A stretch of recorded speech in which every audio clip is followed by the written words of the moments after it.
কখনো সময়কে অভিশাপ দিও না, কারণ স্বয়ং আল্লাহই হলেন আদ-দাহার, তিনি নিজেই সময়।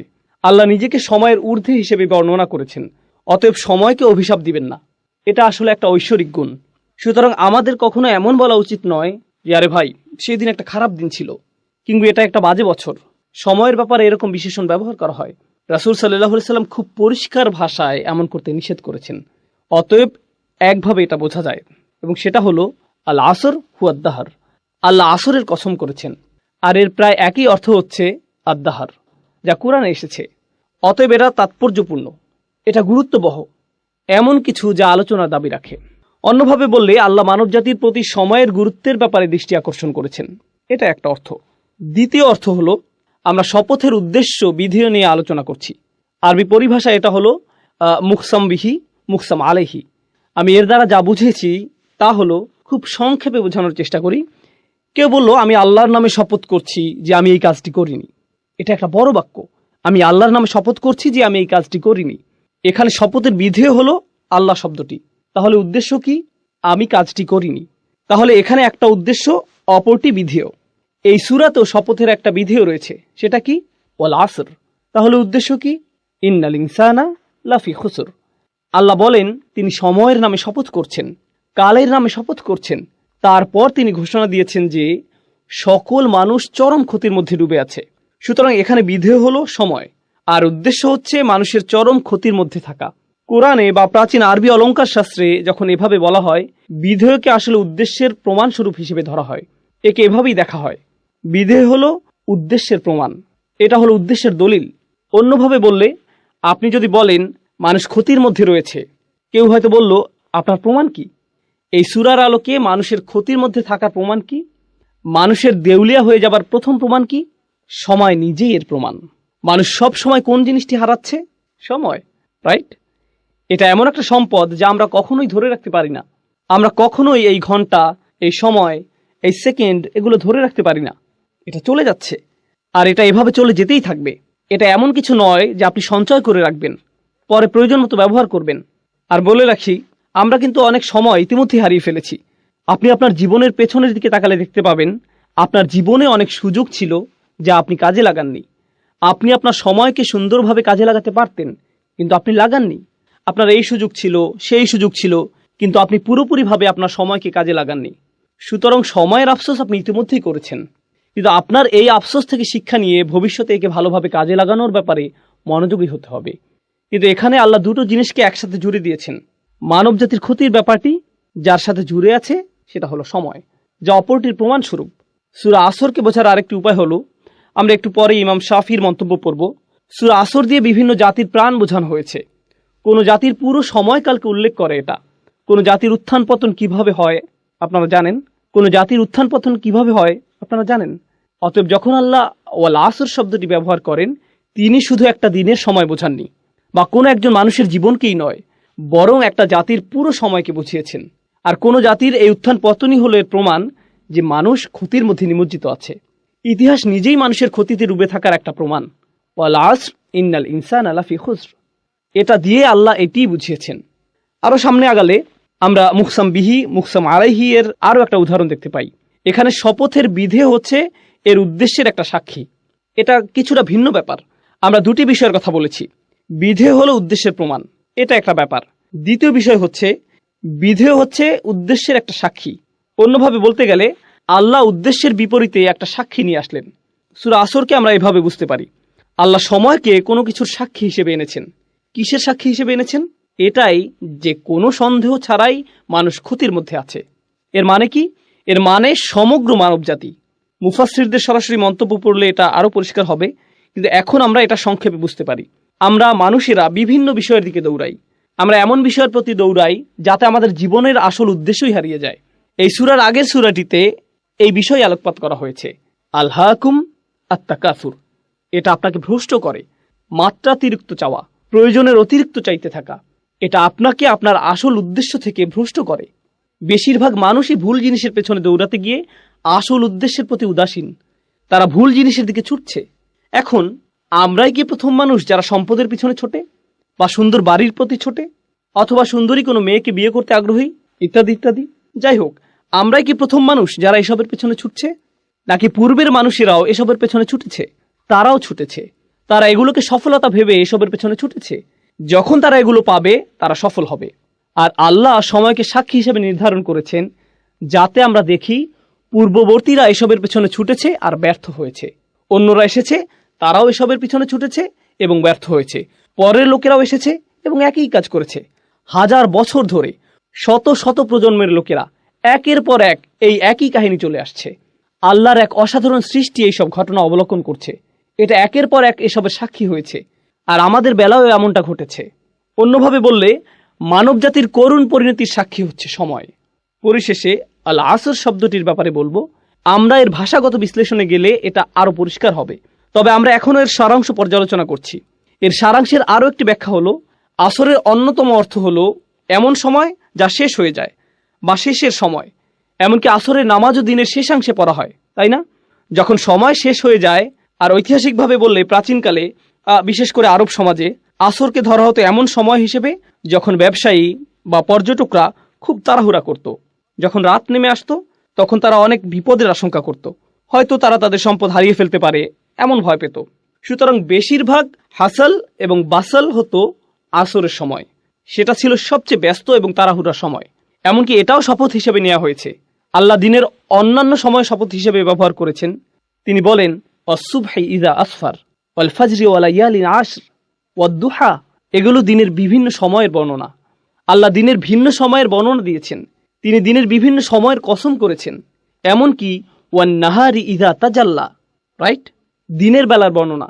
কিন্তু আসরের বর্ণনার বিশেষত্ব হচ্ছে এটা এমন সময় যা দিয়ে তাড়াহুড়া করা বোঝায়। অন্যভাবে বলতে গেলে এই সূরার সামনের দিকে আমরা পড়ব, আল্লাহ আমাদেরকে যা করতে বলেছেন তা সম্পূর্ণ করার জন্য আমাদের অনেক সময় হাতে নেই। এটা একটা জরুরি অবস্থার মতো, যা করার তাড়াতাড়ি করতে হবে। কারণ আমরা আমাদের জীবনের ভোর পার করে এসেছি। আমাদের জীবনের সূর্যাস্তের সময় ঘনিয়ে আসছে। সুতরাং আমাদের যা করার এখনই করতে হবে। আমাদের সময় শেষ হয়ে যাচ্ছে, সময় ফুরিয়ে যাচ্ছে। এই ধারণাটি ছোট একটা শব্দ আল আসর দিয়ে বোঝানো হয়েছে। সুতরাং এই শপথের শেষ মাহাত্ম্য হচ্ছে এতে তাড়াতাড়ি করার কথা বলা হয়েছে। এখানে বেশ কজন আলেমের মধ্যে মুফতি মুহাম্মদ শফি অন্যতম, যিনি সূরা আসরের মানুষের যে ক্ষতির কথা চিত্রিত হয়েছে তার তুলনা করেছেন এমন একজনের সাথে যে বরফ বিক্রি করছে। প্রাচীনকালে তো ফ্রিজ ছিল না, তাই না? সুতরাং বরফ বিক্রেতার তো খুব বেশি সময় নেই, আর এটা দ্রুত গলে শেষ হয়ে যাচ্ছে। তাকে এই সময়ের মধ্যেই ক্রেতার কাছে পৌঁছাতে হবে এবং এগুলো বিক্রি করতে হবে। আর যদি সময় ফুরিয়ে যায় তাহলে এই সকল পরিশ্রম বৃথা যাবে। অতএব তার যে কাজ তা তাড়াতাড়ি সম্পন্ন করতে হবে। এই সূরার মাঝের আয়াতের সারাংশ নিয়ে আমরা পরে আলোচনা করব। শেষ আয়াতটি নিয়ে একটা কথা এখানে বলতে চাই। মূলত সূরা আসরের শেষ আয়াতটিতে 4টি অংশ আছে, এমনটি ভাবা হয়। অবশ্যই সহজ করে দেখলে এমনই মনে হবে। ইল্লাল্লাযীনা আমানু প্রথম অংশ, আমিলুস সলিহাত দ্বিতীয় অংশ, ওয়াতাওয়াসাউ বিল হক তৃতীয় অংশ, ওয়াতাওয়াসাউ বিস সবর চতুর্থ অংশ। তাহলে এখানে 4টি শর্ত রয়েছে।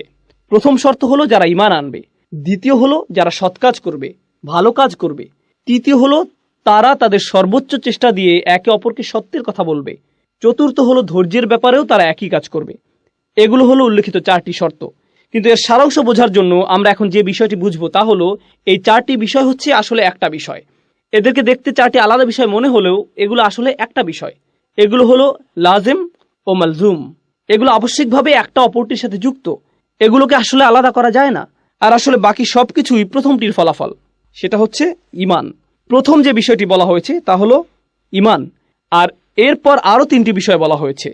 আমরা এখানে শিখব যে যার সত্যিকার অর্থে ঈমান আছে তার সাথে বাকি 3টি বিষয় আবশ্যিকভাবে ঘটবে, অবশ্যই ঘটবে। আর যদি সেগুলো না হয় তাহলে ভাবুন কি পরিপূর্ণ হয়নি? ঈমান। অতএব কেউ যদি তার ঈমান আছে কিনা পরীক্ষা করতে চায়, সে সূরা আসরে বর্ণিত ঈমানের ন্যূনতম পরিমাণ যাচাই করে দেখতে পারে। ঈমানের ফলাফল কি? কেউ ঈমান আনলে এর পরে কি ঘটে? আমিলুস সলিহাত, তাওয়াসাউ বিল হক, তাওয়াসাউ বিস সবর। যদি এই বিষয়গুলো না ঘটে তাহলে নিশ্চয়ই ঈমানের কোথাও ঘাটতি আছে। আর বলে রাখি, এই সবগুলোই একটি অপরটির সাথে গভীরভাবে জড়িত। ধরা যাক আপনি যদি দ্বিতীয় পয়েন্টটি নেন, আমিলুস সলিহাত, তারা সৎ কাজ করে। এরপরে কি আছে? তারা সত্যকে উপভোগ করে। তারা ভালো কাজ শুধু নিজেদের মধ্যে রাখে না, প্রচলিত অর্থে এই ভালো কাজ অন্যদের মধ্যেও ছড়িয়ে দেয়, সত্যকে অন্যদের মধ্যে ছড়িয়ে দেয়। অন্যভাবে বললে, আপনি যদি সত্যিই ভালো কাজ করেন, এটা শুধু আপনার নিজের কাছে রাখা আপনার জন্য অসম্ভব হবে। এটা সম্ভব নয়। অবশ্যম্ভাবীভাবেই আপনি এটা অন্যদের কাছে ছড়িয়ে দিবেন। এটাই ভালো কাজের নমুনা। আর যখন আপনি অন্যদের মধ্যে ছড়িয়ে দিবেন, আপনি কিছু মানুষ পাবেন যারা আপনার এই কাজকে পছন্দ করবে, আবার কিছু মানুষ পাবেন যারা আপনার এই কাজকে ঘৃণা করবে। আর যখন আপনি এমন কিছু মানুষ পাবেন যারা আপনার কাজকে ঘৃণা করছে, আপনি আবশ্যিকভাবেই নিজের মধ্যে কি তৈরি করবেন? সবর। আপনার অবশ্যই এটা থাকতে হবে। এগুলো প্রত্যেকটি সম্পর্কযুক্ত বিষয়, এগুলো একটা অপরটির সাথে যুক্ত। আর সামনে এগুলো নিয়ে আমরা আরো যাচাই করবো ইনশাআল্লাহ তাআলা। এই জন্য এই সূরাটি ইমানের বিভিন্ন ফলাফলকে সবচেয়ে সুন্দরভাবে ফুটিয়ে তোলে, যা কোরআনে দু একবার এসেছে। কখনো আল্লাহ বলছেন আল্লাযীনা আমানু, আল্লাযীনা আমানু, শেষ, ব্যাস। কারণ বাকিটুকু কি? ইমানের ফলাফল। সুতরাং আপনি যদি ইমানকে ভালোভাবে বুঝতে পারেন, তাহলে বাকিটুকু এমনিই বুঝে যাবেন। কখনো আল্লাহ একটু বাড়িয়ে বলেছেন আল্লাযীনা আমানু ওয়া আমিলুস সলিহাত, দুটি বিষয় বলা হয়েছে। কিন্তু এই সূরায় তিনি দুটি বিষয় বলেননি, তিনি চারটি বিষয় বলেছেন। আর আপনি যদি লক্ষ্য করেন, এগুলোর মধ্যে শেষের দুইটি কি? তাওয়াসাউ বিল হক, তাওয়াসাউ বিস সবর। এগুলো হলো মূলত কাজের বর্ণনা, এগুলো কাজ। সুতরাং আমিলুস সলিহাত একটা কাজ, তাওয়াসাউ বিল হক, তাওয়াসাউ বিস সবর, এই দুটিও হলো আমল, আমালাইন, এই দুটিও কাজ। অন্যভাবে বললে আমরা এখানে জানতে পারলাম যে আল্লাহ দুটি কাজের প্রতি আলোকপাত করেছেন। আমি গতকালও এটা নিয়ে বলেছি, আল্লাহ এখানে এমন দুটি বিষয়ের প্রতি আলোকপাত করেছেন যা সাধারণত মানুষ এড়িয়ে যায়। যখন তারা ভালো কাজের চিন্তা করে, যখন তারা ভালো কাজ করতে চায়, এগুলো তারা সাধারণভাবে ভাবে না। তাই এখানে এই দুটি বিষয় পরিষ্কারভাবে বলে দেওয়া হয়েছে, যাতে মানুষ বুঝতে পারে যে এগুলো হচ্ছে ন্যূনতম। তাওয়াসাউ বিল হক, তাওয়াসাউ বিস সবর, এগুলো সাথে জুড়ে দেওয়া হয়েছে। এখন আমি আপনাদেরকে একটা দৃশ্য কল্পনা করতে বলবো। আমি নিজেও এটা থেকে উপকৃত হয়েছি, যা আমার শিক্ষক ডক্টর আব্দুস সামি একটা দার্সে বলেছিলেন। ডক্টর ইসরারও এটা নিয়ে বিস্তারিত আলোচনা করেছেন। আমার কাছে এটা খুবই উপকারী মনে হয়েছে। আর সূরা আসরের তাফসিরে যাওয়ার আগে আমরা এর শিক্ষাগুলো নিয়ে আলোচনা করব, এর সারাংশ বুঝব। আমরা এই সূরার শিক্ষাগুলো একজন অমুসলিমের যৌক্তিক দৃষ্টিভঙ্গির আলোকে বোঝার চেষ্টা করব। যখন আপনি একটা সমস্যার সম্মুখীন হন, হয়তো কারোর সাথে বিবাদ, জীবনের কোনো সমস্যা, যে কোনো সুস্থ স্বাভাবিক মানুষ এই অবস্থায় সর্বপ্রথম কি করবে? সে সর্বপ্রথম যেটা করবে তা হলো তার সেই সমস্যাটির অবস্থাটি ভালোভাবে যাচাই করবে। প্রথম কাজ হলো এর আসল অবস্থা বোঝা, এর সত্যিকারের কারণ খুঁজে বের করা। আপনি নিশ্চয়ই মানুষ কি বলে তা দিয়ে এটা যাচাই করবেন না, আপনি নিজেই ঘেঁটে দেখবেন। আর এটা যত বড় সমস্যা, আপনি তত ভালোভাবে এর সত্যতা যাচাই করবেন। আপনি নিজে এর প্রকৃত অবস্থা খুঁজে বের করবেন। এখানে মুসলিম হওয়ার সাথে কোনো সম্পর্ক নেই, বরং এখানে সততার প্রশ্ন। একজন সৎ মানুষ, একজন সৎ বিচারক অবশ্যই এটা করবেন। ধরুন আপনার পরিবারে কোনো বিষয় ঝগড়া লেগেছে, আপনার পরিবারের কিছু সদস্য কোনো বিষয়ে ঝগড়া করছে, আর তারা বিষয়টি আপনার সামনে উপস্থাপন করলো। অসৎভাবে আপনি কি করলেন? আপনি হয়তো আপনার একজন কাজিনকে পছন্দ করেন না, আপনি অন্যজনকে পছন্দ করেন। আপনি যাকে পছন্দ করেন না তার বিরুদ্ধে আপনার রায় দিয়ে দিলেন, ঠিক? কিন্তু সত্যিকারের সততা বা ন্যায় বিচার কি? সেটা হলো আপনি প্রথমে ঘটনার প্রকৃত অবস্থা যাচাই করবেন। ওকে, এরপর আপনি যখন সত্যটি খুঁজে পেলেন, তখন আর এটা খুঁজে পাওয়াই যথেষ্ট নয়, বরং আপনি অবশ্যই এর পক্ষে দাঁড়াবেন, আপনি এর পক্ষে রায় দিবেন। আপনাকে এই সত্যের পক্ষে কাজও করতে হবে। এটাও হতে পারে যে আপনি সত্যটি খুঁজে পেয়েছেন, কিন্তু আপনি সেই সত্যটি পছন্দ করছেন না। আর যখন আপনি সেটা পছন্দ করছেন না, আপনার মন সেই সত্যের পক্ষে কাজ করতে সাড়া দিচ্ছে না। সুতরাং আপনি যা সত্য হিসেবে বিশ্বাস করছেন তা আপনার কাজে পরিলক্ষিত হচ্ছে না। আমরা এমন অবস্থাকে কি বলি?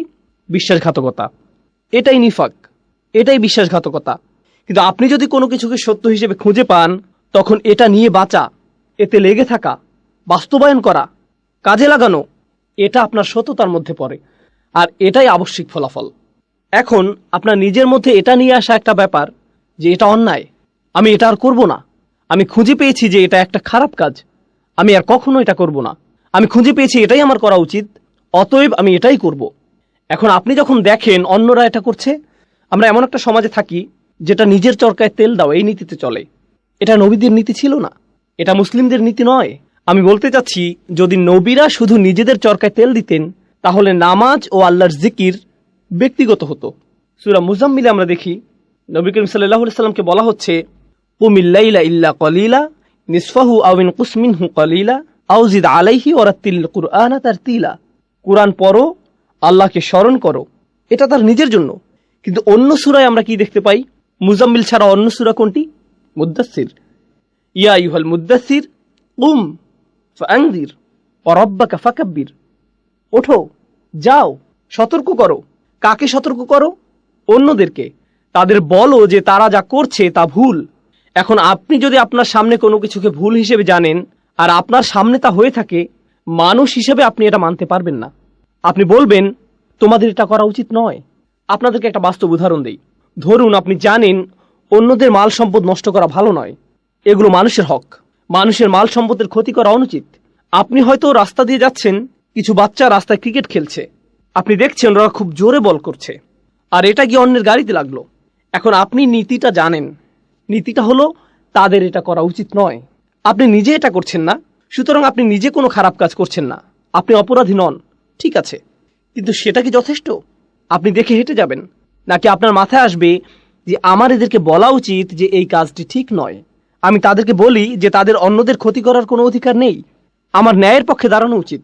যখন আপনি ন্যায়ের পক্ষে দাঁড়াতে চাইবেন তখন আপনার মাথায় অন্য চিন্তা আসবে যা আপনাকে ন্যায়ের পক্ষে দাঁড়াতে দিবে না। আপনার মাথায় কি আসবে?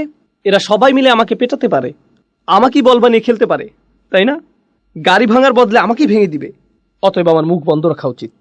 আমি জানি যে এটা খারাপ, আমি নিজে এটা করব না, কিন্তু আমার এই সাহস নেই যে আমি এদেরকে থামতে বলবো। আমি জানি এটা আমার করা উচিত, আমি অবশ্যই করব, কিন্তু আমার এই সাহস নেই যে আমি অন্যকে বলবো তোমারও এটা করা উচিত। অন্তত পক্ষে কাউকে বলুন। আপনি যদি কাউকে বাধ্য করতে না পারেন, অন্তত তাকে বলুন। এখন ব্যাপার হচ্ছে, একজন সৎ মানুষ, একজন সাহসী মানুষ শুধু নিজে সেই কাজ থেকে বিরত থেকেই ক্ষান্ত হয় না, তারা কি করে? তারা এটা নিয়ে কথা বলে। আর কাফিররাও এটা করে, অমুসলিমরাও এটা করে, মুশরিকরাও এটা করে। এদেরকেও হয়তো বিশ্বাস করে যে প্রাণীদের হত্যা করা উচিত নয় ইত্যাদি। তারা শুধু নিরামিষাশী হয় না, তারা কি হয়? প্রাণী অধিকার সংরক্ষক। তারা জনসম্মুখে তাদের দাবি জানায়। কোনো ব্যাপারে তারা প্রথমে নিজেরা বিশ্বাস করে, এরপর তারা নিজেরা সেটা মানে। এরপর কি করে? তারা জনসম্মুখে এর দাবি জানায়, এমনকি এর জন্য তারা মার খায় কিংবা হয়তো নির্যাতনের শিকার হয়। এরা কিন্তু মুসলিম নয়। যারা এমন কিছু করার সিদ্ধান্ত নিয়েছে, সবার জন্য একই প্রক্রিয়া। এগুলো কোথা থেকে এসেছে? এগুলো সবই তাদের বিশ্বাস থেকে এসেছে। তাদের বিশ্বাস খুবই শক্তিশালী হয়ে থাকে, এতটাই যে তাদের আচরণ এতে বদলে যায়। শুধু আচরণই বদলে ক্ষান্ত হয় না, এমনকি তারা এটা নিয়ে কথাও বলে। আর যখন তারা এটা নিয়ে কথা বলে, নানান সমস্যায় পড়ে, তারা ধৈর্য ধরে, মনে প্রাণে ধৈর্য ধরে, তারা লেগে থাকে। যাই হোক না কেন, আমরা এটা আদায় করবই।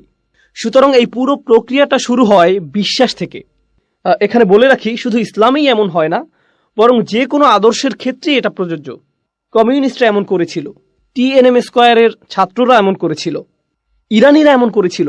যখন তারা শাহদের বিপক্ষে জিতেছিল, তারা প্রথমে বিশ্বাস করেছে, তারা নিজেদের পরিবর্তন করেছে, তারপর তারা এর পক্ষে দাঁড়িয়েছে, এটা নিয়ে কথা বলেছে। যখন কোনো সমস্যায় পড়েছে, তারা ধৈর্য ধরেছে। এমনকি অমুসলিমদের ইতিহাসেও তাকালে গান্ধীর বিপ্লব সম্পর্কে দেখতে পারেন, একই ধারণা, একই যৌক্তিক মূলনীতি। বলে রাখি, মুসলিমদের কথা বাদ দিলাম, অমুসলিমদের মধ্যেও যখন কেউ এমন প্রচেষ্টা করে, যারাই এই নীতি অবলম্বন করেছে, এর অনুসরণ করেছে, তারাই ইতিহাসের নায়ক হিসেবে আবির্ভূত হয়েছে। যে এই নীতি মেনে নিয়েছে, ইতিহাসের নায়ক হিসেবে গণ্য হয়েছে। মার্টিন লুথার কিং বা যেই হোক, তাদেরকে ইতিহাসের সেরা মানুষ হিসেবে দেখা হয়, কারণ তারা তাদের বিশ্বাসে লেগেছিল আর তারা ন্যায়ের পক্ষে দাঁড়িয়েছিল। যে কোনো মূল্যেই হোক না কেন, তাদের জন্ম মৃত্যুদিন পালিত হয়, তাদেরকে নিয়ে বই লেখা হয়েছে, ভাস্কর্য করা হয়েছে। এসবই করা হয়েছে কারণ তারা যে দেশ বা সংস্কৃতি থেকে আসুক না কেন, এটা হলো সততার প্রতি মানুষের সম্মান। কিন্তু ভাবুন, আপনি কোনো কিছুর জন্য লড়াই করছেন যা মূলত পরিপূর্ণ নয়। ইতিহাসের মহান মানুষেরা এর জন্য লড়াই করেছেন, তাদের চেষ্টা সংগ্রাম অনুসরণীয়। তারা এই লড়াইয়ে তাদের জীবন দিয়েছেন, যা হয়তো সত্যের পক্ষে, কিন্তু এটা কেবল সত্যের একটা ক্ষুদ্র অংশ, এটা পরিপূর্ণ নয়। কিন্তু আল্লাহ আমাদেরকে সত্যের পুরোটাই দিয়েছেন। তাহলে তারা যদি সত্যের ক্ষুদ্র একটা অংশের জন্য এতটা ত্যাগ করতে পারেন, আপনি কি এই সকল মানবাধিকার কর্মীর সাথে একজন মুসলিমের তুলনা করতে পারেন? একজন মুসলিমের কতটা ত্যাগের জন্য প্রস্তুত থাকা উচিত? আর তারা যদি নিজেকে পরিবর্তনে এতটা সচেষ্ট হয়, তাহলে একজন মুসলিমের নিজেকে পরিবর্তনে কতটা সচেষ্ট হওয়া উচিত? তারা যদি কোনো দাবি আদায়ে এতটা সোচ্চার হয়, তাহলে একজন মুসলিমের কতটা সোচ্চার হওয়া উচিত? তারা যদি কোনো একটা অন্যায়ের বিরুদ্ধে এতটা প্রতিবাদ জানাতে পারে, একই সাথে তাদের বিশ্বাসে একাগ্র থেকে সত্যের পক্ষে দাঁড়াতে পারে, কথা বলতে পারে, তা যে কোনো মূল্যেই হোক না কেন, আল্লাহর জন্য একজন মুসলিমের তার চেয়ে কতটা বেশি সোচ্চার হওয়া উচিত? কাফিরদের মধ্যেও ইমানের গুণ থাকতে পারে, তারা সবরের ক্ষেত্রে এতটাই দৃঢ় হয়ে দাঁড়াতে পারে, এমনকি একজন মুসলিমের চেয়েও। এই জন্য সূরা আল ইমরানের শেষে আল্লাহ বলছেন, ইয়া আইয়ুহাল্লাযীনা আমানু ওয়াসবিরু ওয়াসাবিরু ওয়ারাবিতু ওয়াত্তাকুল্লাহ। তোমরা যারা বিশ্বাস স্থাপন করেছো, যারা নিজেদেরকে ধৈর্যশীল বলে দাবি করো, তোমরা ধৈর্যে প্রতিযোগিতা করো। অর্থাৎ আপনার শত্রুদের মধ্যেও সবর আছে, তাদের বিশ্বাস আছে, তারা সেই অনুযায়ী কাজ করে। আর এটা যত কঠিনই হোক না কেন, আমাদের ধৈর্য ধরতে হবে, আমাদের সামনে এগিয়ে যেতে হবে। আপনাকে তাদের সাথে সবরের প্রতিযোগিতায় নামতে হবে এবং প্রতিনিয়ত এটা চালিয়ে যেতে হবে। ওয়ারাবিতু ওয়াত্তাকুল্লাহ। আর আপনার এমন কিছু আছে যা তাদের নেই। আপনার তাকওয়া আপনাকে শক্তি দেবে, তাদের তাকওয়া নেই, এটা তাদের শক্তি যোগাবে না। আপনি সবরের এই প্রতিযোগিতায় তাদেরকে হারাতে পারবেন। সুবহানাল্লাহ। তাহলে তাফসিরে যাওয়ার আগে এটাই ছিল এই সূরার সারাংশ। এখন ইনশাআল্লাহ তাআলা শুরু করতে পারি। আমরা প্রথমে ওয়াল আসর আয়াতটি নিয়ে শুরু করব। আমরা ইতিমধ্যে শপথ ও তার মাহাত্ম্য নিয়ে আলোচনা করেছি। তাহলে আমরা কিছু সাহাবী এবং সালাফদের মন্তব্য পড়তে চাই। আমরা ইবনে আব্বাস রাদিয়াল্লাহু তাআলা আনহুর মন্তব্য দিয়ে শুরু করব। তিনি বলেন, এটা যুগের প্রতি ইঙ্গিত করে, অর্থাৎ বিভিন্ন জাতির সময়কালকে এবং বিভিন্ন যুগ ও শতাব্দীর প্রতি, যা মানবজাতি পার করে এসেছে।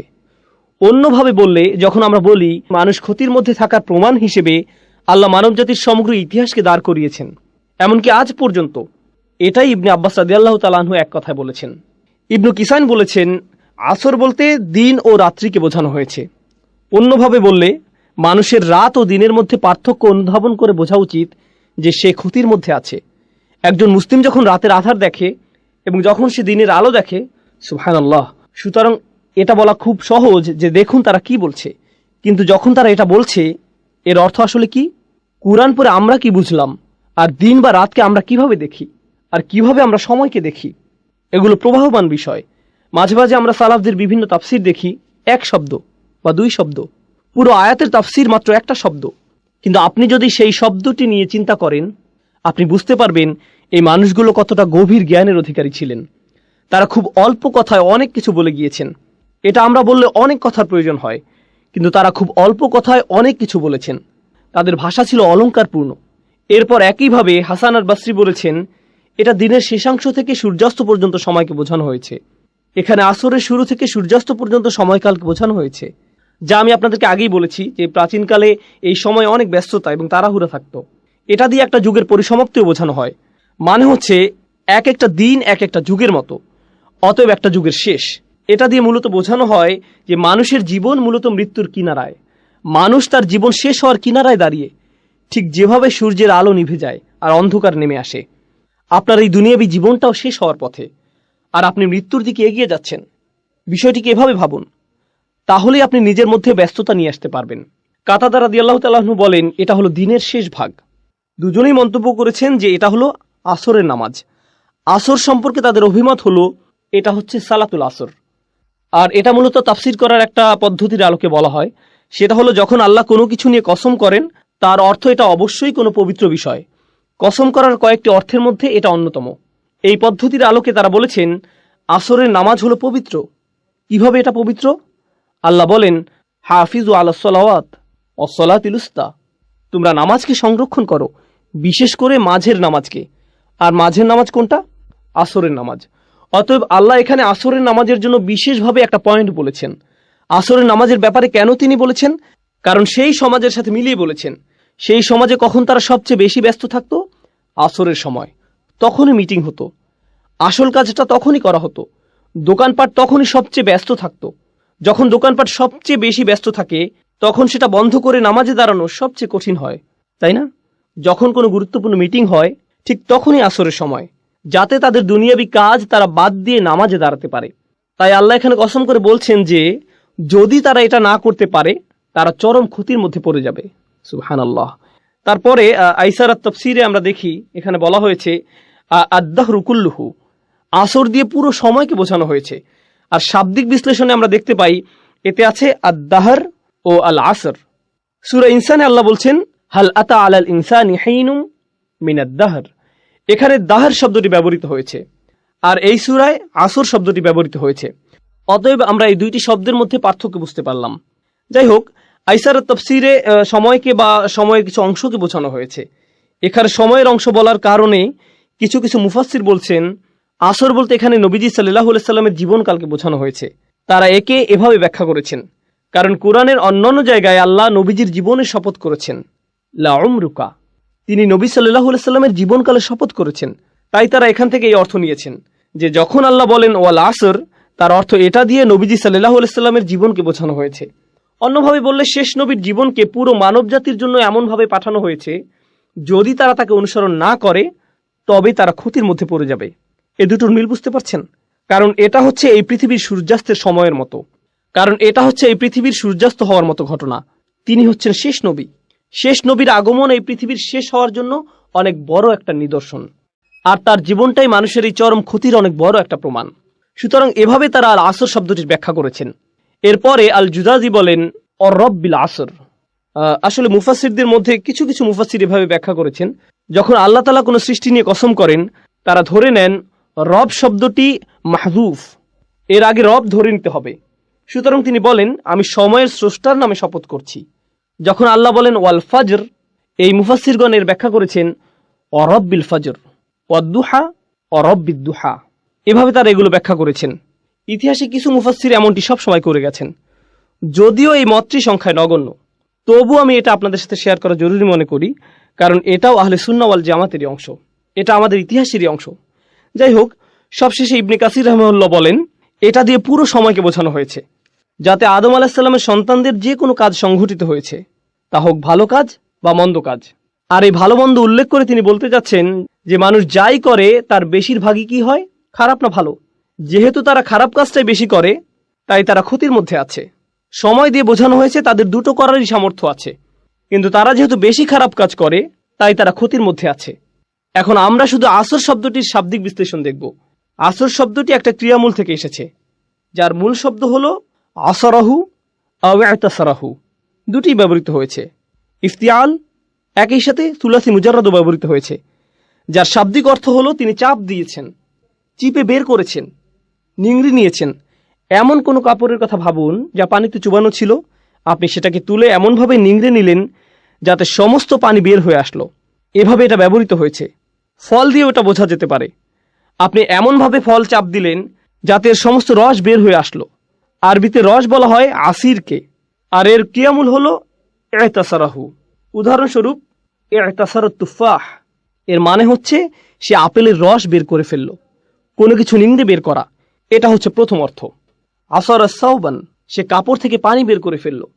এরপর কোরআনে আমরা পাই অফিহি ইয়াসিরুন, এটা হলো মুদারে। এভাবেও কোরআনে এসেছে অফিহি ইয়াসিরুন, তারা এ থেকে জুস বের করে নিল। যেভাবে তারা আগের কালে আঙুর বা জলপাই জাতীয় ফল থেকে মদ বানাতো, এখানে সে চিপে বের করা বলতে এরকম বোঝানো হয়েছে, যেভাবে রস বের হয়ে আসে। একজন কবি বলেন আমাদের নেতাদের মধ্যে কেউ যদি আপনার মতো এভাবে চিপে বের করে দিত, মানে হচ্ছে এক গোত্রের একজন অন্য গোত্রের নেতার কাছে গিয়ে কিছু টাকা পয়সার আশা করত। সে টাকা পয়সা পাওয়ার আশায় তাকে গিয়ে বলতো আপনার এত টাকা আছে, আপনি যা খরচ করেন তা তো কেবলমাত্র কিছু বিন্দুকণা, এই ধনভাণ্ডারের পুরোটাই আপনার আছে। আমার আশা আমাদের নেতারাও আপনার মতো এভাবে টাকা খরচ করত, যদি আমরা তার কিছু বিন্দুকণা উপভোগ করতে পারতাম। আসলে সে তাকে প্রশংসা করত যাতে সে কিছু টাকা পেতে পারে। এটাই কাব্যের বৈশিষ্ট্য। এই কবিতাগুলো পড়ার সুবিধা হচ্ছে এ থেকে আপনি তৎকালীন আরবের ভাষার ব্যবহার সম্পর্কে ধারণা পাবেন। এতে আমরা বুঝতে পারবো আল্লাহ তৎকালীন আরবের মানুষের সাথে কি ভাষায় কথা বলেছেন, কারণ এটাই তাদের ভাষা, এই ভাষাতেই তারা কথা বলে। এরপরে আমরা দেখি আসরাত শব্দের ব্যবহার। প্রাচীন আরবের একটা চমৎকার শব্দ। এটা এমন নারীকে বোঝাতে ব্যবহৃত হয়েছে যে তার পূর্ণ যৌবনে পা দিয়েছে, কেউ তার যৌবনের শেষ অবস্থায় পড়েছে, তখনই আসরাত স্ত্রীবাচক শব্দ ব্যবহৃত হয়েছে। অথবা এমন মেয়ের ক্ষেত্রে যে প্রাপ্তবয়স্ক হয়েছে, তখনও আসরাত শব্দের ব্যবহার হয়েছে। এখানে আমরা পাই মেঘেরা এমন অবস্থায় পৌঁছেছে যাতে বাতাস এসে তাদের নিংড়ে দিয়ে যায়। এটা একটা ছবির মতো ভাষা। মেঘগুলো কাপড়ের সাথে তুলনা করা হয়েছে, যা এমনভাবে চিপড়ানো হয় যাতে বৃষ্টি ঝরে পড়ে। কুরআনেও আমরা এই শব্দের ব্যবহার দেখতে পাই। ও আনজালনা মিনাল মুসিরাতি, একই শব্দ। ও আনজালনা মিনাল মুসিরাতি মা আন সাজ্জাজা, একই মূল শব্দ ব্যবহৃত হয়েছে। আমরা মেঘমালা সৃষ্টি করেছি যা নিংড়ে বের করা হয়, অর্থাৎ বাতাসে এরা একে অপরের সাথে ধাক্কা খায়, এভাবে এগুলো চাপ খায় এবং বৃষ্টি পড়ে। এই আয়াতে এরকম চিত্র আমরা দেখতে পাই। আমি আপনাদের আগেও বলেছি, আমি এখন বলছি এটা কোথা থেকে এসেছে। শরহে শাফিতে শিহাব লিখেছেন আসর হচ্ছে এমন একটা সময়কাল যখন কেউ মারা যায়, অথবা এমন সময়কাল যা ইতিহাসে দেখা যায় যখন কোনো জাতি বিলুপ্ত হয়, যখন কোনো জাতি ধ্বংস হয়। এটা আমি আপনাদেরকে শুরুতে বলেছিলাম। এমন সময় যখন তাড়াহুড়া করা হয়, কিংবা এমন সময় যাতে মানব জাতির করুণ পরিণতি ঘটে। আসরের সাথে এই দুটি অর্থই সম্পৃক্ত। পরিশেষে আমরা আরও কিছু দেখি, যেমন মা ফাআলতুহু আসরান। এটা বলতে বোঝানো হয় আমার কাজটি যখন করা উচিত ছিল আমি তখন করিনি। সুতরাং আসর হচ্ছে এমন সময় যাতে আপনার কোনো কিছু করা উচিত। সূরা আসরে এটা যেভাবে প্রয়োগ করা হয়েছে সেটা আমরা এভাবে বুঝতে পারি, ওয়াল আসর ইন্নাল ইনসানা লাফি খুসর। মানুষ নিঃসন্দেহে ক্ষতির মধ্যে আছে, আর এর পরিবর্তনের সময়টি হচ্ছে এখন, এই মুহূর্তে এটা পরিবর্তন করা উচিত। আসর শব্দের এটা একটা মাহাত্ম্য। একইভাবে এমন সময় এসেছে যখন তার আসার কথা নয়, যখন তার আসার কথা নয়, এমন সময় যখন তার আসার কথা নয়। এগুলো হচ্ছে শুধুমাত্র আসর শব্দের অর্থ। আমাদেরকে সময়ের প্রতি গুরুত্ব দেওয়ার কথা বলা হয়েছে, যা প্রতি মুহূর্তে আমাদের কাছ থেকে হারিয়ে যাচ্ছে। মুফাসসিরদের বিভিন্ন মন্তব্যের সূক্ষ্ম ব্যবহার বা ব্যাকরণগত পর্যালোচনা আমাদের কাছে কিছুটা কঠিন লাগতে পারে, কিন্তু আসুন আমরা ভেবে দেখি এটা কিভাবে আমাদের কাজে লাগতে পারে। আমাদের দিনে 24 ঘন্টা সময় আছে। এর মধ্যে কয় ঘন্টা আমরা ঘুমিয়ে কাটাই, কয় ঘন্টা আমরা কাজ করি, কয় ঘন্টা আমরা দুনিয়ায় সঞ্চয়ের কাজে ব্যবহার করি, হয়তো দুনিয়ার বিল পরিশোধ করার কাজে, কিন্তু কয় ঘন্টা আমরা আখিরাতের বিল পরিশোধ করার কাজে ব্যবহার করি, কয় ঘন্টা আমরা আল্লাহর হিসাব নিকাশের সামনে দাঁড়ানোর জন্য নিজেদের প্রস্তুত করি। এখানে বাৎসরিক একটা হিসেব আপনাকে দিতে হবে, কিন্তু আসল হিসাব সামনে আসছে, যেখানে আমাদের প্রত্যেকটি কাজের হিসাব আমাদের দিতে হবে। আমি এটা সবসময় বলে থাকি, এই সূরায় আসর শব্দটির ব্যবহারের তাৎপর্য হলো এখানে একটা দিনের অংশ বোঝানো হয়েছে। আল্লাহ আমাদেরকে আমাদের পুরো জীবনকে তুলে ধরেছেন, যদিও এটা কেবলমাত্র একটা দিন, মাত্র একদিন। আপনি যদি একদিনের জন্য আপনার জীবনকে পরিবর্তন করতে পারেন, তাহলে আপনি আপনার জীবনকেই পরিবর্তন করলেন। কারণ অনেকেই জানেন, অনেকে এখানে ফুল টাইম চাকরি করেন, অনেকে ফুল টাইম ছাত্র, অনেকে সবসময় বাসায় থাকেন। এই দিনগুলো প্রায় একই রকম হয়ে থাকে, একই কাজ, একই রুটিন, একই কাজ বারবার করতে হয়। তাহলে আপনি যদি আপনার দিনের একটা অংশকে পরিবর্তন করতে পারেন, আপনি আসলে আপনার জীবনের একটা অংশকে পরিবর্তন করলেন। আপনি আপনার জীবনের অংশই পরিবর্তন করলেন, আর এই পরিবর্তন করার সময়টা চলে যাচ্ছে। আমি আপনাদের একটা পরামর্শ দেব, এটা তাফসির নয়, বরং আমার নিজের পরামর্শ। তা হলো, রমজানে আমরা আমাদের পরিবর্তন করি, আমরা ঈদের সময় বিভিন্ন পরিবর্তন আনি, আমরা বিশেষ কোনো অনুষ্ঠানে আমরা আমাদের নিত্যকার রুটিনের পরিবর্তন আনি, হয়তো পরিবারের কোনো সদস্যদের মৃত্যুতে, হয়তো সন্তান জন্মের উপলক্ষে, ইত্যাদি কারণে আমরা এই পরিবর্তনগুলো আনি। এরপরে আমরা আবার আমাদের রুটিনে ফিরে যাই, কারণ আমাদের কোনো তাড়াহুড়া কাজ করে না। আপনি দেখবেন, আপনি কখনো বলবেন না আমি আগে ঠিক 9টায় কাজে যেতাম, আমি এভাবে কিছুদিন গিয়েছি, কিন্তু এখন আমি কিছুটা অলস হয়ে পড়েছি, এখন আমি 10টায় বা 11টায় যাই। আপনি এমন বলবেন না, কারণ আপনি জানেন যে আপনি তাহলে বরখাস্ত হবেন। আপনি জানেন যে আপনাকে সেখানে সময় মতো থাকতেই হবে। আসলে আপনি নিজেকে এমনভাবে তৈরি করেছেন যেখানে আপনাকে সময় মতো থাকতেই হবে। আপনার প্রতিদিন সেখানে সময় মতো উপস্থিত হওয়া ছাড়া কোনো উপায় নেই, এছাড়া আপনার কোনো পথ নেই। এভাবে ভাবার কারণে আপনার ধারাবাহিকতা ধরে রাখা সহজ হয়েছে। এখন আর এটা তেমন কোনো কঠিন বিষয় নয়, আপনাকে এটা করতেই হবে। এই নিয়ে দুইবার ভাবার প্রয়োজনও নেই। কেউ আপনাকে হয়তো বলল, ভাই তুমি এটা কিভাবে পারো? আমাকে এটা করতেই হবে। কিভাবে পারি জানি না, আমাকে শুধু এটা এভাবেই করতে হয়। আমরা যদি সত্যিকার অর্থে বিশ্বাস করি, যেভাবে আমরা বিশ্বাস করি যে আমরা যদি সময় মতো উপস্থিত হতে না পারি তাহলে আমরা চাকরি হারাবো, আমরা যদি সত্যি সত্যি বিশ্বাস করি আমরা একটা ক্ষতির দিকে এগিয়ে যাচ্ছি, আর এখানে এমন কিছু আচরণ আছে যা আমাদের মধ্যে আনতে হবে, যেমন নামাজে নিয়মিত হওয়া, উদাহরণস্বরূপ খারাপ কাজ থেকে বিরত থাকা। যদি আমরা সত্যিই বিশ্বাস করি যে আমাদের আচরণের পরিবর্তন না হয় তাহলে আমরা ক্ষতির মধ্যে পড়ে যাব, যেভাবে আমরা চাকরি হারাই। আপনি দেখবেন কোনো ইমিগ্রেশন অ্যাপয়েন্টমেন্টের জন্য মানুষ দেরি করে না, সেখানে মানুষ 2 ঘন্টা আগে গিয়ে বসে থাকে। তারা হয়তো আগের রাত থেকে প্রস্তুতি নিয়ে বসে থাকে, কারণ হয়তো সেখানে ভোরে 6টায় যেতে হবে, তাই হয়তো সে রাতে ঘুমাবেও না, সে আগে আগে যাবে, কারণ সে নিজেকে জানে সে যদি দেরি করে তাহলে সে ক্ষতির মধ্যে পড়ে যাবে। আমরা যদি সত্যিকার অর্থে বিশ্বাস করি যে এমন আচরণ আমাদেরকে ক্ষতির মধ্যে নিয়ে যাবে, তাহলে একটা দিন পরিবর্তন করা আসলে পুরো জীবনকে পরিবর্তন করাই খুব সহজ হয়ে যায়। কিন্তু কখন এটা সহজ হয়? যখন সেখানে বিশ্বাস থাকে। এজন্যই যখন আল্লাহ খুসর নিয়ে বলছেন, সর্বপ্রথম কোন ব্যতিক্রম নিয়ে তিনি বলছেন? কারা? যারা বিশ্বাস করে। এটা কিন্তু সাধারণভাবে বলা নয়, আচ্ছা যারা বিশ্বাস করলো তারা বেঁচে গেল, না। আমরা এখানে এমন সাধারণ বিশ্বাসের কথা বলছি না, এটা হচ্ছে সত্যিকার গভীর আস্থা। আমি যা করছি তা সরাসরি আমার সফলতার সাথে যুক্ত, সরাসরি আমার ব্যর্থতার সাথে যুক্ত। তার চেয়ে ভালো আমি আমাকে পরিবর্তন করি, তার চেয়ে ভালো আমি তাই করি যা আমার করা উচিত। এটা শুধুমাত্র আসর শব্দে এমন বোধ আসা উচিত। এটা যেভাবে চিপে বের করে দেয়, নিঃশেষ করে দেয়, আর আমার এত সময় নেই।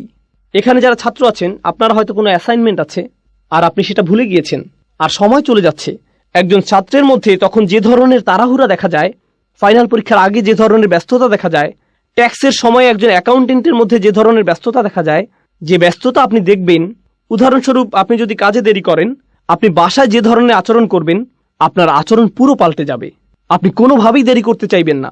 আপনি সবার সাথে এমন আচরণ করবেন যেন কাউকে আপনি পাত্তা দেন না। আপনি সকালের খাবার কিছুরই তোয়াক্কা করছেন না, আপনি চলে যান, কারণ আপনার ব্যস্ততা আছে। আপনি জানেন যে আপনি যদি না যান তাহলে আপনি সমস্যায় পড়বেন। আপনি পুরোপুরি জানেন আমাদেরকে এই আস্থা নিজের দিনের ব্যাপারেও আনতে হবে। আপনার বস যদি আপনাকে বলে, আমি কসম করে বলছি তোমার সমস্যা হবে, যদি আপনার বস এটা বলে, সে যদি বলে আমি কসম করছি, সে হয়তো অফিসে আসলো, সে আপনাকে নির্দিষ্ট করে বলল না, সে বলল প্রত্যেক কর্মচারীর বিশাল ক্ষতি হবে, আমি কসম করছি তোমাদের প্রত্যেকেরই ক্ষতি হবে, এবার অনেক বড় লোকসান হবে। আপনি কি মনে করেন সে যখন চলে যাবে আপনাদের মধ্যে কি কেউ বলবে হ্যাঁ আমার কিছু হবে না, আমি ঠিক আছি? না, সে নির্দিষ্ট করে কিছু বলেনি। সে বলেনি কিছু কর্মচারীর ক্ষতি হবে, সে বলেনি ওই যে তার ক্ষতি হবে। তিনি বলেছেন প্রত্যেকেরই ক্ষতি হবে, আপনাদের সবার ক্ষতি হবে। আর আপনারা অচিরে লক্ষ্য করবেন যে সময় চলে যাচ্ছে, ক্ষতির সময় এগিয়ে আসছে। আপনারা খুব শীঘ্রই বুঝতে পারবেন যে আপনারা কতটা ক্ষতির মধ্যে আছেন। এখন যখন আপনি এটা শুনবেন, এই দুনিয়ায় আপনার জন্য একটা ব্যস্ততা কাজ করবে। আপনার মনে হবে, ও আল্লাহ, আমার এখন কি করা উচিত? তিনি কি করতে চান? তিনি কেন রেগে আছেন? এমন কিছু কি আছে যা আমরা করছি না? এখন চিন্তা করুন, যখন আপনার একটা চাকরি থাকে, বলে রাখি আমি আপনাদের এই উদাহরণগুলো দিচ্ছি যাতে আপনারা এই সূরাটি আরো ভালোভাবে বুঝতে পারেন ইনশাআল্লাহ।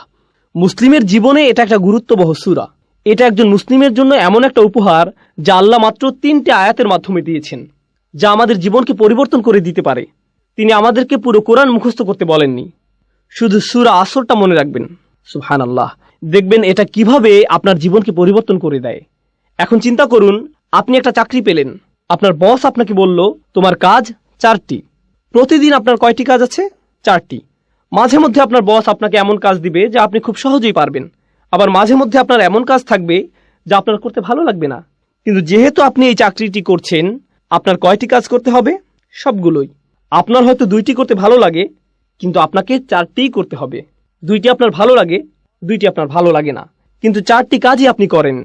এখন যদি কেউ মনে করে, বা আমি যদি মনে করি আমি শুধু 2টি কাজ করব, কারণ আমি এই 2টি খুবই ভালো পারি, আমি বাকি 2টি নিয়ে চিন্তা করব না, আমি এমনকি এগুলো ছুঁয়েও দেখব না। বস যখন দেখবে আমি এই 2টি কতটা ভালোভাবে করেছি, সে কি বাকি 2টির কথা ভুলে যাবে? এগুলো নিয়ে কোনো সমস্যা হবে না? তাহলে আপনি বাকি 2টি কাজ করলেন না। আপনার বস 1 সপ্তাহ পর আসলো, কত দূর করেছো? কাজের অগ্রগতি কি? আমি প্রথম কাজ 2টি শতভাগ করেছি। ও আচ্ছা, বাকি 2টির কি অবস্থা? আসলে আমি এই 2টি করব না, কিন্তু দেখুন আমি এই প্রথম 2টি কত ভালোভাবে করেছি। এই লোকের কি অবস্থা হবে? আপনাদের কি মনে হয়, সে কি তার চাকরিটা ধরে রাখতে পারবে?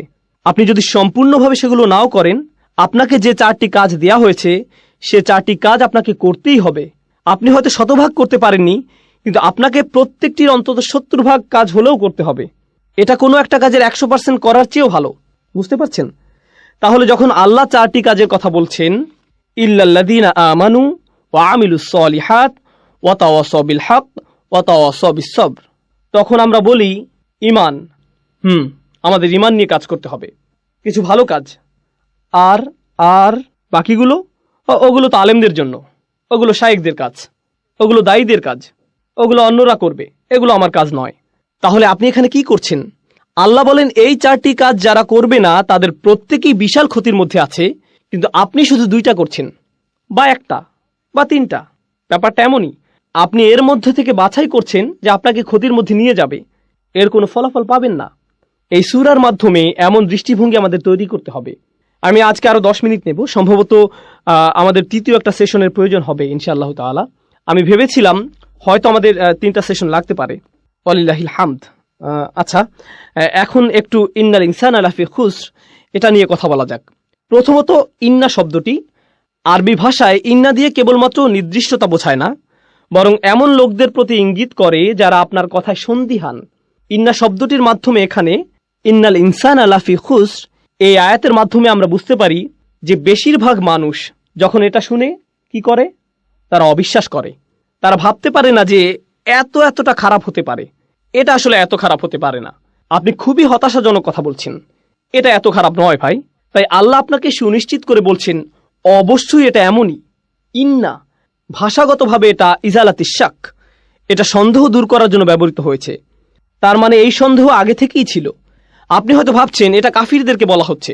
কিছু কিছু মুফাসসির বলছেন আল ইনসান আই আল কাফির, কিন্তু কিছু কিছু মুফাসসির আবার এর বিপক্ষে শক্ত প্রমাণ উপস্থাপন করেছেন। কিভাবে? কারণ এর শেষের ইল্লা দিয়ে ব্যতিক্রম বুঝিয়েছে।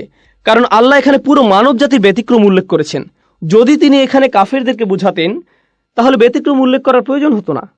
কাফির তো কাফিরই, কিন্তু যেহেতু এখানে ইল্লা দিয়ে ব্যতিক্রম বোঝানো হয়েছে, সেহেতু এখানে প্রত্যেকটি মানুষকে আলাদাভাবে বোঝানো হয়েছে। এখন আমরা ইনসান শব্দটি সংক্ষেপে বুঝতে চাই। ইনসান শব্দটি আমরা আগেও পড়েছি, কারণ এই শব্দটি আগেও বহু সূরায় এসেছে। ইনসান শব্দটির কয়েকটি মূল আছে। এর মধ্যে একটা হলো নিসিয়ান, মানে হলো ভুলে যাওয়া। অর্থাৎ মানুষকে মনে করানো প্রয়োজন যে সে খুব ভয়াবহ ক্ষতির মধ্যে আছে, কিন্তু পরক্ষণেই কি ঘটে? সে ভুলে যায়। আপনি খুতবা শুনেন, আপনাকে স্মরণ করানো হয়, আপনার চিন্তা আসে আর আপনি ভাবেন ভাই আমার কাজের ব্যাপারে সচেতন হওয়া প্রয়োজন। আর যখন আপনি মসজিদের পার্কিংয়ে হয়তো কোনো গাড়ি দেখলেন, আপনি সব ভুলে গেলেন। ইনসান, আল্লাহ মানুষকে এই পৃথিবীতে পাঠানোর আগে এই মানুষের ব্যাপারে এটা বলে দিয়েছেন। আলাস্তু বিরব্বিকুম ক্বালু বালা শাহিদনা। সূরা আরাফে তিনি বলেন, আমি কি তোমাদের প্রভু নই? আমরা বলেছিলাম হ্যাঁ অবশ্যই আপনি আমাদের প্রভু, আমরাই এর সাক্ষী। আমরা পৃথিবীতে আসার আগেই আল্লাহকে এই সাক্ষী দিয়ে এসেছি যে তিনি আমাদের প্রভু। আর এখন আমরা ভুলে গিয়েছি, আমাদের মনে নেই। আমরা লা ইলাহা ইল্লাল্লাহ বলার গুরুত্ব হারিয়ে ফেলেছি। মুহাম্মদুর রাসূলুল্লাহ সাল্লাল্লাহু আলাইহি সাল্লাম এই বলার শক্তি হারিয়ে ফেলেছি, আমরা ভুলেই গেছি। সুতরাং ইনসান শব্দটি এখানে ফার্দদের সমর্থক হিসেবে এসেছে, আলাদা ব্যক্তি। আর নাফস লোকটি, কিছু শব্দ আছে যেগুলো সমর্থক। আল বাশার মানুষ, আর নাস, কিন্তু এখানে এসেছে ইনসান। এর দুইটা তাৎপর্য আছে। একটা হলো আমাদের ভুলে যাওয়ার প্রতি ইঙ্গিত, আর দ্বিতীয় হলো ইনসান শব্দটি দিয়ে আলাদা ব্যক্তি বোঝায়, যা হলো ইসমে জিন্স। এর মাহাত্ম্য হলো এই শব্দটি দিয়ে দুটি বিষয় বোঝানো হচ্ছে। এটা সমগ্র মানব জাতিকে সম্পৃক্ত করে, আবার একই সাথে এটা একক বোঝায়। এখানে শিক্ষণীয় একটা বিষয় আছে। ইনসান শব্দটির ব্যাপারে ছোট একটা বিষয় বলে আজকে শেষ করবো ইনশাআল্লাহ। তা হচ্ছে দায়িত্বের ব্যাপ্তি নিয়ে। মনোবিজ্ঞানে দায়িত্বের ব্যাপ্তি বলে একটা কথা আছে। এখানে যারা আছেন আমি আপনাদের সহজ করে বাড়ির উদাহরণ বা একটা ক্লাসরুমের উদাহরণ দিব। আমার বাসায় আমার বাচ্চারা আছে, আলহামদুলিল্লাহ আমার 5 জন সন্তান আছে। তারা সারা বাড়ি ছুটাছুটি করে। আমি যখন বাসা থেকে বের হয়ে যাই তখন যদি বলি দুষ্টুমি করো না, এটা বলে যদি দরজা বন্ধ করে দিই, আমি শুধু বললাম দুষ্টুমি করো না, তারা কি দুষ্টুমি করবে না? করবে। এটাই হচ্ছে দায়িত্বের ব্যাপ্তি। কিন্তু আমি দরজা খুলে যদি বলি হুসনা তোমার বোনকে জ্বালাবে না, ওয়ালিয়া দেয়ালে আঁকবে না, হুদা চিৎকার করবে না, আহমদ ঘুমাতে যাও, আমি যদি নির্দিষ্ট করে বলি, তাহলে কি তারা তাদের দায়িত্বের ব্যাপারে বেশি সচেতন হবে না? অবশ্যই। যদি আমি সাধারণভাবে বলি তাহলে কি হবে? এটা নিশ্চয়ই অন্য কারো ব্যাপারে বলছে, তাহলে আমি ঠিক আছি। বুঝতে পারছেন? শিক্ষক ক্লাসে বললেন, ছাত্ররা হয়তো অনেক চেঁচামেচি করছে, শিক্ষক বললেন সবাই চুপ করো, সবাই কি চুপ করবে? কিন্তু শিক্ষক যদি একজনকে নির্দিষ্ট করে বলেন, বাকিদের জন্য উদাহরণ তৈরি করেন, সবার চিৎকার বন্ধ। বলে রাখি শিক্ষকদের জন্য এটা একটা ভালো পরামর্শ। আপনি একজনকে বলবেন করিম তুমি কি এভাবে কথা বলতেই থাকবে, একজনকে বলেন, সবার তখন কি হবে বলুন তো? সবাই চুপ। কেন? আপনি নির্দিষ্ট করে বলেছেন। এখানে দায়িত্বের কোনো প্রসারণ নেই, এখানে কোনো ভাগ নেই। আর বেশিরভাগ সময়ই যখন কাউকে দায়িত্ব দেয়া হয় সে ভাবে এটা গুরুত্বপূর্ণ, কিন্তু অবশ্যই অন্য কেউ আছে যে এটা করতে পারে। হ্যাঁ, এখানে সমস্যা আছে। ধরুন শিক্ষক ক্লাসে প্রবেশ করলেন, এসে বললেন তোমরা বিশাল সমস্যায় পড়তে যাচ্ছ। এটা কিছুটা ভয়ের, কিন্তু আমি যদি করিমকে বলি করিম তুমি জানো না তুমি কতটা সমস্যায় পড়তে যাচ্ছ, এটা কি করিমের জন্য অনেক বেশি ভয়ের না? অবশ্যই, তাই না? তাহলে এখানে যদি বলা হতো ইন্নান নাস আলা ফি খুসর, মানুষ ক্ষতির মধ্যে আছে, এটা একরকম। কিন্তু এখানে এসেছে ইন্নাল ইনসানা লাফি খুসর, প্রত্যেক এক এবং একক আলাদা ব্যক্তি ক্ষতির মধ্যে নিমজ্জিত আছে। তাহলে যখন কেউ এই আয়াতটি শুনবে তার কার ব্যাপারে ভাবা উচিত? তার নিজের ব্যাপারেই। অন্যদের কথা বাদ, অন্যরা এখানে আসবে না। আমি নিজেই বিশাল ক্ষতির মধ্যে আছি, আমার এই মুহূর্তে অন্য কারো ব্যাপারে ভাবা উচিত না, আমার শুধু নিজের কথাই ভাবা উচিত। যখন নিজেদের আমল প্রসঙ্গে আসে যা বিচারের দিনে আমাদেরকে বাঁচিয়ে দিতে পারে, এখানে কোনো ছাড় দেওয়া যাবে না। সেদিন মা তার সন্তানকে চিনবে না, মা তার সন্তানকে চিনবে না। রাসূল সাল্লাল্লাহু আলাইহি ওয়াসাল্লাম বাদে অন্য সব নবীই বলবেন আমি তোমাদের জন্য সুপারিশ করতে পারবো না, অন্য কোথাও যাও। তোমাদের দেওয়ার মতো আমার কাছে কিছুই নেই। এটা এমন একটা দিন যেদিন ভাই ভাইয়ের কাছ থেকে দূরে সরে যাবে। সবচেয়ে ভালো বন্ধু আর সেদিন বন্ধু থাকবে না। ইয়াউমা ইয়াফিরুল মারউ মিন আখিহি ওয়া উম্মিহি ওয়া আবিহি ওয়া তাকাত্তাআত বিহিমুল আসবাব। সবচেয়ে ভালো বন্ধু আর সেদিন বন্ধু থাকবে না। ওয়া তাকাত্তাআত বিহিমুল আসবাব। ইয়াউমা ইয়াফিরুল মারউ মিন আখিহি ওয়া উম্মিহি ওয়া আবিহি। আপনি আপনার পরিবারকে এতটাই ভালোবাসেন। এখানে বলে রাখি, মাঝে মধ্যে মানুষের ভালোবাসার কারণে আমরা খুবই খারাপ কাজ করে ফেলি। আমরা সত্যিকারই খুব খারাপ কিছু করে ফেলি।